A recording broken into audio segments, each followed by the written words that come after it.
बुजुर्गों और युवा साथियों और सभी छात्र और छात्राओं,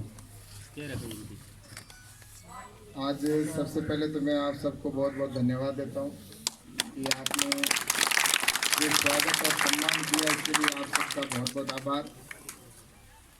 और आना तो मैं पहले चाहता था, चुनाव के दिन आना हुआ था, चुनाव के बाद में जल्दी जाके मिलूं ऐसी इच्छा भी थी, लेकिन कोरोना की ऐसी बीमारी आई कि सबको उसने दूर कर दिया एक दूसरे से।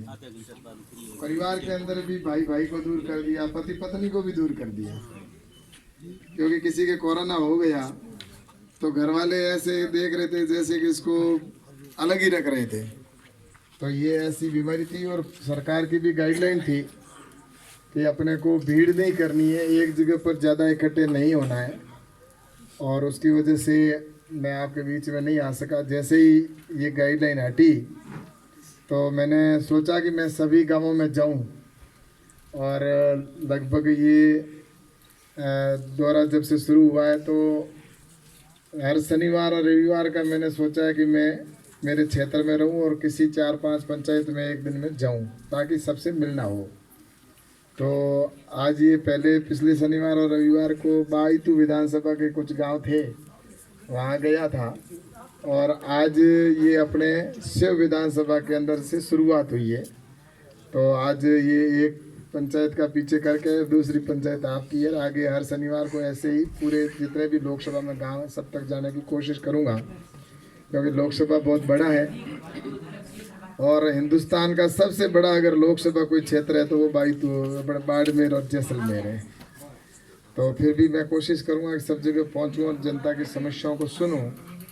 तो इस दृष्टि से ये आज अपनी बैठक रखी है, और ये मैं कह सकता हूं कि अगर नरेंद्र मोदी जी ने सही समय पर लॉकडाउन लगाकर और इतने बड़े व्यवस्था अगर बड़ी नहीं की होती, उस समय न तो फेस कवर था, न सैनिटाइज था, न कोई हमारे पास में दूसरी कोई व्यवस्था थी, और टेस्टिंग करने की लैब भी एक थी पूना में।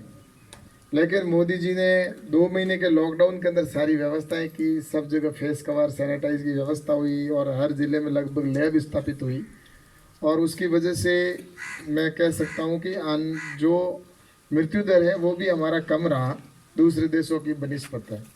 और जहां दूसरे देशों में तो लाशों को दबाया जा रहा था तो जेसीबी से गड्ढे खोद रहे थे और खोद के और जेसीबी से डाल रहे थे, लेकिन हमारे यहाँ पर ऐसी स्थिति नहीं बनी। फिर भी मैं ये कह सकता हूँ कि प्रधानमंत्री जी ने सही समय पर जो व्यवस्था की, और सबसे बड़ा काम ये हुआ कि वैक्सीनेशन अपने ही देश में तैयार होना। वरना पहले तो कोई वैक्सीनेशन आता था तो कितने साल बाद आता था, 17, 18, 20 साल लग जाते थे कोई वैक्सीनेशन अपने देश में आता। तब देश में तो तैयार होना बहुत बड़ी चीज़ थी, होता भी बहुत कम वैक्सीनेशन होते थे, लेकिन जो दूसरे देशों के से भी हमारे को लाने में भी 15 साल 20 साल लग जाते थे। लेकिन अब तो नरेंद्र मोदी जी की जो साइंटिस्टों के साथ में जिस तरह से उन्होंने मनोबल बढ़ाया और व्यवस्था की, उसका परिणाम ये रहा कि अपने ही देश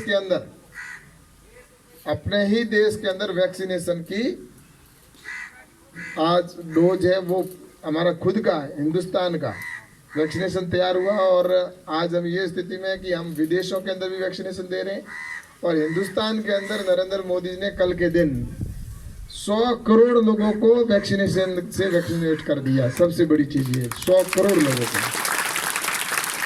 बीच में कुछ राज्य सरकारों ने कहा था कि हम करेंगे, राजस्थान की सरकार कुछ ज़्यादा ही उस समय बोल रही थी, अशोक जी गहलोत कह रहे थे कहाँ है मोदी जी, क्या कर रहे हैं, हम करते हैं। तो उन्होंने बीच में कहा कि हम जो युवा लड़के हैं उनके हम करेंगे, लेकिन वो टेंडर भी नहीं कर पाए। 2 महीने तक समय बर्बाद किया उन्होंने, और लास्ट में हाथ खड़े कर दिए कि हमारे से वैक्सीनेशन हो नहीं रहा है। और ऐसे में फिर जिन लोगों ने उस समय जो कई राज्यों ने कहा था, उन्होंने उनके वैक्सीनेशन के कार्यक्रम को कमजोर, उसकी वजह से कमजोरी थोड़ी, बीच में एक समस्या भी आई कि वैक्सीनेशन कब होगा कैसे होगा। लेकिन मोदी जी ने फिर निर्णय लिया कि सब पूरे देश के सबका निःशुल्क करेंगे, और फिर उसके बाद में लगातार वैक्सीनेशन जारी रहा और निःशुल्क वैक्सीनेशन भी किया। तो अब अपना देश सुरक्षित है कि अब आने वाले वक्त में वैक्सीनेशन हमारे जो छोटे बच्चे हैं उनके भी शुरू हो चुका है। तो कुल मिलाकर मैं सोचता हूँ कि इस ये भयावह बीमारी है उससे भी हमें मुक्ति मिली है। आगे देश पुनः मुख्य धारा से जुड़ेगा, आगे बढ़ेगा। और दूसरा मेरा ये कहना है कि प्रधानमंत्री जी ये सारा इसलिए कर रहे हैं कि पूरा देश को अपना परिवार समझ रहे हैं, वरना प्रधानमंत्री तो पहले भी बहुत रहे। प्रधानमंत्री पहले बने रहे, पहले केंद्र सरकार में मंत्री भी थे और वो सिर्फ योजना बनाते थे, लेकिन योजना बनाने के नाम पर बातचीत जरूर करते थे, लेकिन धरातल पर इम्प्लीमेंटेशन और उसका कुछ भी होना बहुत कम देखने को मिलता था। आपने देखा होगा अब नरेंद्र मोदी जी जो भी योजना बनाते हैं वो हर व्यक्ति के लिए बनाते हैं और अंतिम व्यक्ति के लिए योजना बनाते हैं। कभी आपने देखा होगा पहले हम जब आते थे, कोई भी जनप्रतिनिधि आता था तो एप्लीकेशनों के अंबार लग जाते थे। हर व्यक्ति कहता था हमारे को लाइट की आवश्यकता है, हर व्यक्ति कहता था हमारे पानी की व्यवस्था करनी है, हर व्यक्ति तो कोई न कोई मांग ऐसी करता ही रहता था, हैंडपंप की या वो जो। तो उसकी वजह से एप्लीकेशन इतनी देनी पड़ती थी और वो जब जाते थे तो एप्लीकेशन के अंबार ऐसे डिग लेकर डिगला भर ले जाता, लेकिन कितनी होती थी वो तो आपको पता है।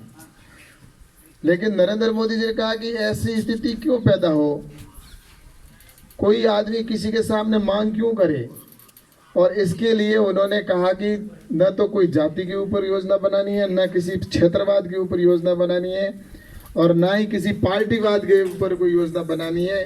चाहे कांग्रेस हो चाहे बीजेपी हो, सबको देश अगर योजना बनेगी, सबके काम होगा तभी देश आगे बढ़ेगा। तो आपने देखा होगा जो भी योजना बनाते हैं सबके लिए बनाते हैं।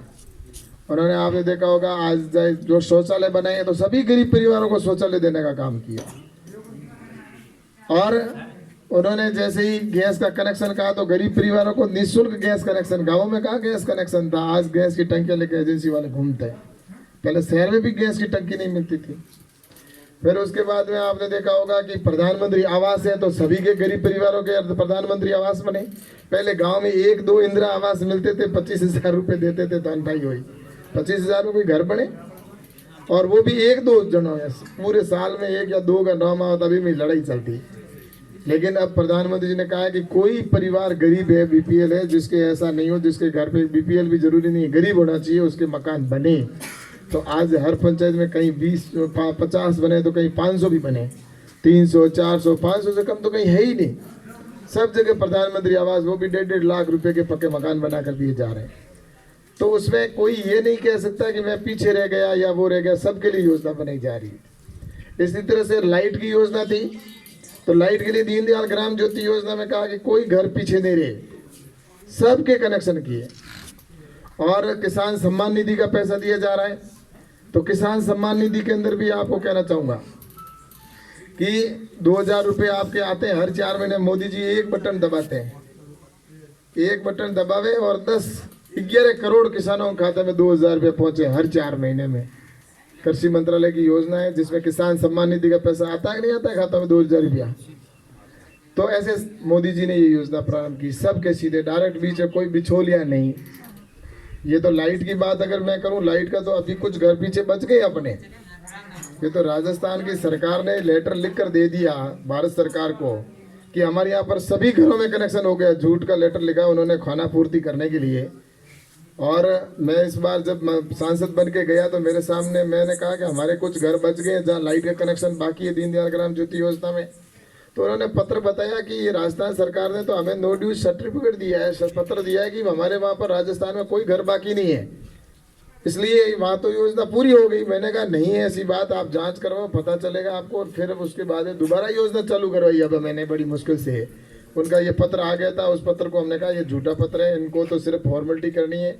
और फिर अब वापस सैंक्शन हुआ है और अब जो भी घर है पीछे बचे हुए हैं उनके जिनके डिमांड राशि जमा है उन सब के कनेक्शन होंगे। ये दोबारा भी स्वीकृत करवा दिया है, तो जो बचे हुए घर उनके भी कनेक्शन होंगे।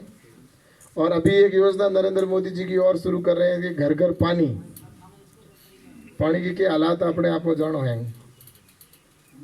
पानी की ये स्थिति थी, युवा साथी तो जाने कम जानता, वही पहले बूढ़िया जावता, रात का 2 बजे उठता, पका लेन जावता, और पका लेन ऊँट पाते 30-40 किलोमीटर धके जान बेद के कोई बेरो होता बेदू पानी भरता, और भरन पाचो लेना होता, दिन उग तो जना पूगता हाची कुड़ी। और हैं बाबू के दो मत लो के मने तो हमें भी जवा याद आवे पहला ठोक्यो जगह के पुराण की यादों मत करो। और मैं दूसरे की करूं, मेरे खुद की बात करूं, मेरी माँ आई जबकि मैंने जन्म देने वाली भाई 5-6 किलोमीटर सुबह बैगी उठन जाती और गड़ोट पौनी को 5-7 जने मारे चाची काकी वगैरह भिड़ा हो और मैं जावता और 5-6 किलोमीटर पाड़ा जान